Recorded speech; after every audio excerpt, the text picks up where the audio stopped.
Good morning. Actually, it's afternoon, isn't it? Fuck. You know what? Don't mind me. I don't know what the fuck is going on. Uh, I'm feeling really uncomfortable. I can't fit into anything. Like I'm not kidding. I've gained way too much fucking weight. Um, well, I can say that I need to. You know what? It's a long story. Um, I was on steroids years ago, and I gained over 100 pounds in 5 months, and like was about to die. Um, we haven't gotten it all off. There has been cycles back and forth. Um, I was born with heart problems, and they were neglected and said they were nothing. Um, and when I was put on the steroids, that's when they realized that I actually had heart failure and like all these problems that I had as a child, and then they kept getting worse. Like, oh well, that's why. So like my arrhythmia and like heart palpitations and like not being able to breathe and all these effing things that were wrong with me since I was a kid had to do with I was born with a heart murmur, and then I had like arrhythmia and palpitations and struggles with breathing, um, and come to find out I had asthma, but they're like it's never her asthma. Like I had to wear heart monitors and things like that over the course of my childhood. Um, but no one ever did anything, right? They never really checked into anything. They said, "Oh, she's fine. It's nothing." And then I went through a lot of abuse. So I was in fight or flight for a long time. And during this time, the abuse was like really bad in my marriage, and like I have like I never used to have a gap between my teeth. Um, I have like a shredded biceps tendon that's inoperable. I know I got my ass beat that day. I went to one surgeon and they couldn't, they wouldn't fix it. So I asked for like a second opinion. And when I went to another surgeon, that time my ex-husband went with me, um, which he would go a lot, like to the doctors and stuff, because he'd monitor, what I said. And so we're sitting there, and the surgeon was like, "Somebody did this to you. You didn't do this on your total gym." Because at the time I had a total gym, I also had a treadmill. Well, my treadmill might have been broken at that time. Like my ex-husband would break my things. Like he broke my treadmill. Like I got it fixed, then he broke it again. The same thing happened like with the total gym. Um, anyway, so he was like this, because I thought I injured it from the total gym. Um, when I had tried, letting the doctor know I was going through abuse, it was like, no, you're not. Just like when I tried having, talking to the doctor about my children, I was just told I was crazy. Um, but so we see the surgeon, the second one, and in front of my ex-husband, I'm sitting there, and he's like, "This didn't happen on your total gym. Someone did this to you." And he explained how it's this bicep tendon that is shredded. So like even before, like when I was like thinner, I'm not sure what I weigh right now. I'm really short. I'm 5'4". I know 2 years ago I was about 143, 141. Um, right now I'm probably closer to 160. Um, but even before, like after I had my daughter, when I thought I was fat, LOL. I didn't really think I was fat, but I had two emergency C-sections and she was my second. So I had, a little smiley face. But the abuse that I was fat made me then think I was fat. It took me being on the steroids to realize. But even like during that time frame, after I had my daughter, I have like a roll in my arm. It's from the shredded biceps tendon. That happened sometime after I had my daughter, like working out. Um, and I still have it. It's shredded. It's really bad. It's inoperable. They said the only thing they could do is disconnect it, but they don't want to do that because it'll cause more problems. It's something I just have to learn to live with. But they explained how somebody did this to you. They were explaining how it happened and whatnot. When we left there, I got yelled and screamed at the whole way home, and then I got my ass beat because it was that paranoid thing of what did you say? You were sitting right fucking there. I didn't say anything. saying, accusing me that paranoid shit because he was in the wrong, knowing that, he was in the wrong. And things just escalated from there. Like I have, from childhood abuse, I have herniated discs. Well, they're slipped, but, sometimes I'll be herniated and pinched nerves. I left my marriage with a fractured hip and fractured tailbone.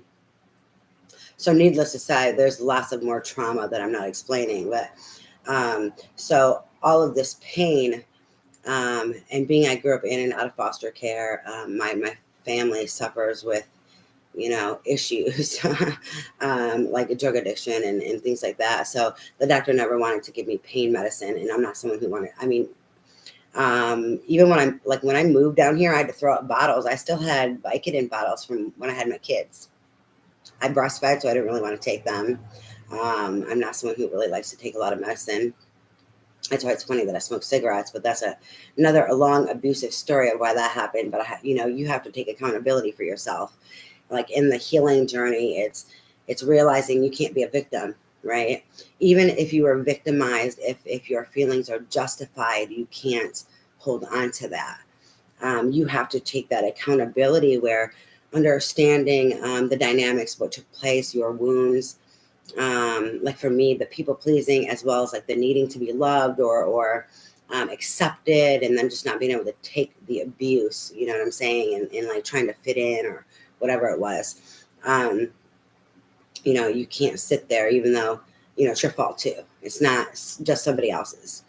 So needless to say, that's why like the abuse was so bad and they didn't want to give me pain medicine. So they gave me steroids and it almost killed me besides blowing me up. So I have been struggling since then, like to get it off. Like 2 years ago, I was really, a lot closer to where I used to be. After I had my daughter, which I was, still really heavy.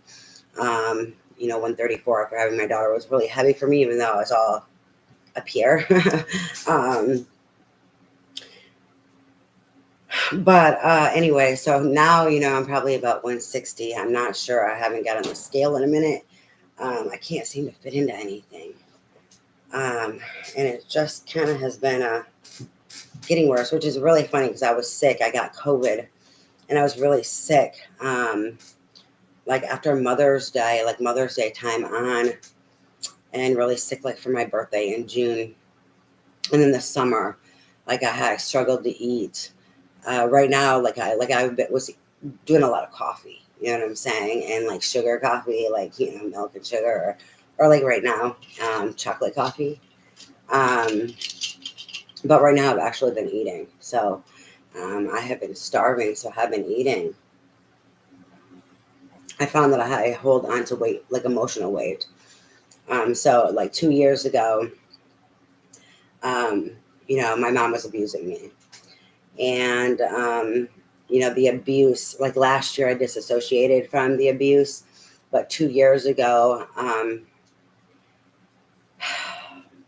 was really struggling. I struggled with depression and post-traumatic stress from all the abuse. And, like things were coming up and, I was really struggling and I told her like, hey, I really need a hug. And I was trying not to cry and then tears came in my eyes. And I was like, I'm really struggling. I'm really struggling with my depression and it's really hard for me. And, she, laughed at me and turned fucking around. It was like, the fuck you. That nasty, toxic Scorpio energy. So, and then that time frame, a few months later, she kept making fun of my body. And I knew it was jealousy because she's really heavy. She's lost weight now. I'm not sure. She's around what I weigh right now, but she's like 5'1". And then she's shaped differently. She has, thighs and hips and ass, I'm shaped the other way, the breasts and whatever. But, she had to, do drugs to and get thrown out of hospitals and then call me and tell me she's fucking dying. So then she can call the police on me and lie, make up false police reports just because her crazy ass got kicked out of a fucking hospital for being a drug addict.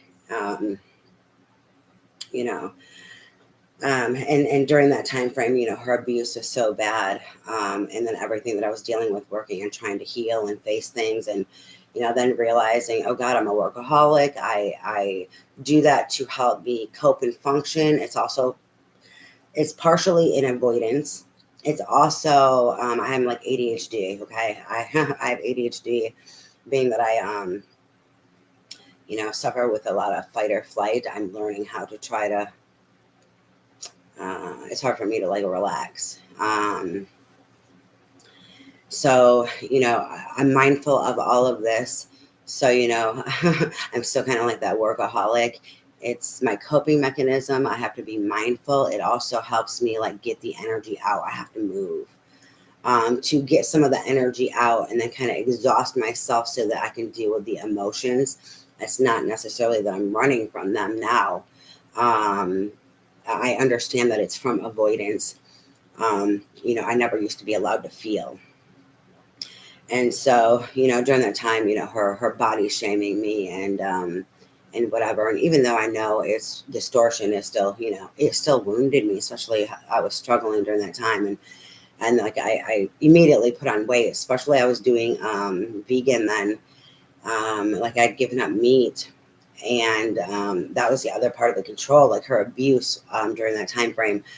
She made me eat regular food, and it was this big old thing where I had to submit, and I was really aggravated. We were in a really big fight, and the dynamics at the time, my car was broken, so I was reliant upon her. I wasn't home, and so it was so I was trying not to eat, and I was really ticked off. But the abuse just got worse. I just caved. I just gave in. I was like, what the fuck? You know what I'm saying? I can always go back to vegan, or vegetarian or something like that. Um, you know, but it just was like a mountain out of a molehill. Um, I learned more about myself, in that situation in regards to,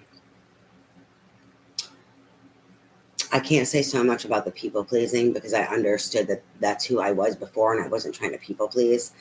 But understanding the dynamics of the environment that you're around, the people that you choose to be around, or even if you don't really choose to be around them, I mean, in some way it's a choice, right?